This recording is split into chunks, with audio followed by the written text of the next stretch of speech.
దేవుని నామమునకు మహిమ కలుగునుగాక. ఈ ఉదయకాలము మీకందరికీ వందనాలు తెలియచేస్తున్నాను.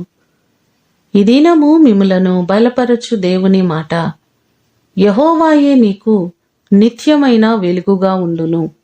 యెషయా గ్రంథము 60వ అధ్యాయము 20వ వచనం. దేవుడు నిత్యమైన వెలుగుగా ఉన్నారు. ఆయనే వెలుగు, నిజమైన వెలుగు ఉండెను. అది లోకములోనికి వచ్చుచు ప్రతి మనుషుని వెలిగించుచున్నది అని యోహాను సువార్త 1వ అధ్యాయము 9వ వచనంలో మనకు కనబడుతుంది. ఆ వెలుగే మనుషులను దర్శిస్తుంది, మనుషుల హృదయాలను మారుస్తుంది. సౌలును దమస్కు దగ్గర ఆ వెలుగు దర్శించినట్లుగా అపోస్తుల కార్యములు 9వ అధ్యాయము 3వ వచనంలో మనకు కనబడుతుంది. అప్పటి వరకు హింసకుడుగా ఉన్న సౌలు వెలుగు చేత దర్శించబడిన తరువాత పౌలుగా మారి దేవుని కొరకు చనిపోవడానికి కూడా సిద్ధపడినట్లుగా అపోస్తుల కార్యములు 21వ అధ్యాయము 13వ వచనంలో మనకు కనబడుతుంది. మన దేవుడు వెలుగై ఉన్నారు.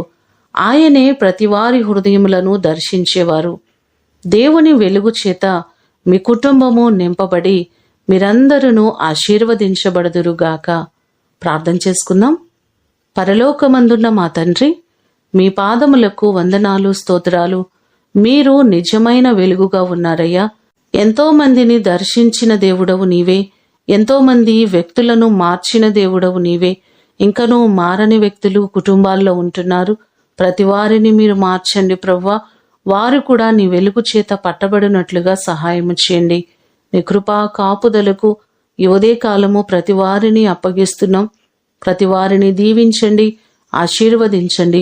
నీ కృపాక్షేమములు ఈ దినమంతా కూడా మీరు మాకు అనుగ్రహించమని యేసు అతి శ్రేష్టమైన నామమున అడిగి వేడుకొని పొందియున్నాము తండ్రి.